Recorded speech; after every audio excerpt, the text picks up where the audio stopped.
வீட்டில் காய்கறி இல்லையா, அப்போ இந்த தக்காளி சூப்பை செஞ்சு பாருங்கள். ஈஸியாக இருக்கும், ரொம்ப டேஸ்ட்டு, டக்குன்னு செஞ்சிடலாம். அதுக்கு நான் 2 பிரியாணியில் போட்டுக்கிட்டே 2 வெங்காயம், 4 தக்காளி, அப்புறம் கொஞ்சமாக புதினா, கொஞ்சம் கொத்தமல்லி, கருவேப்பிலை, பச்சை மிளகா 2, அவ்வளோதாங்க. இதை நல்லா வணக்கிக்கலாம்.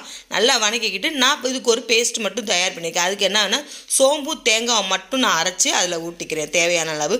இது ரொம்பவும் தண்ணியாக இருக்கக்கூடாது, ரொம்பவும் கெட்டியாக இருக்கக்கூடாது. அதுக்கு மசாலா சிக்கன் பொடி மட்டும்தாங்க. சிக்கன் பொடி கொஞ்சமாக தனி மிளகா பொடியும் போடுவேன். ரொம்ப அல்டிமேட்டாக இருக்குங்க. இந்த பாருங்கள், கொஞ்சமாக தனி மிளகா பொடி போட்டிருக்கேன். இப்போ தேவையான அளவு உப்பும் போட்டுக்கலாம்.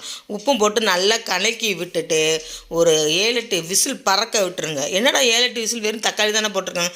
அந்த தக்காளியோட மசிச்சு வர்றதாங்க அதோட ஸ்மெல்லு, டேஸ்ட்டு எல்லாமே இருக்கும். சிம்பிளாகவும் இருக்கும், சூப்பராகவும் இருக்கும். ஈஸியான மெத்தடு. இட்லி, தோசைக்கு, நான் பூரிக்கு சப்பாத்திக்கு நான் சாப்பிட்டதில்ல, நான் பூரி சப்பாத்திக்கு சாப்பிட்டேன்னா சொல்கிறேன். அதுக்கு நான் இன்னும்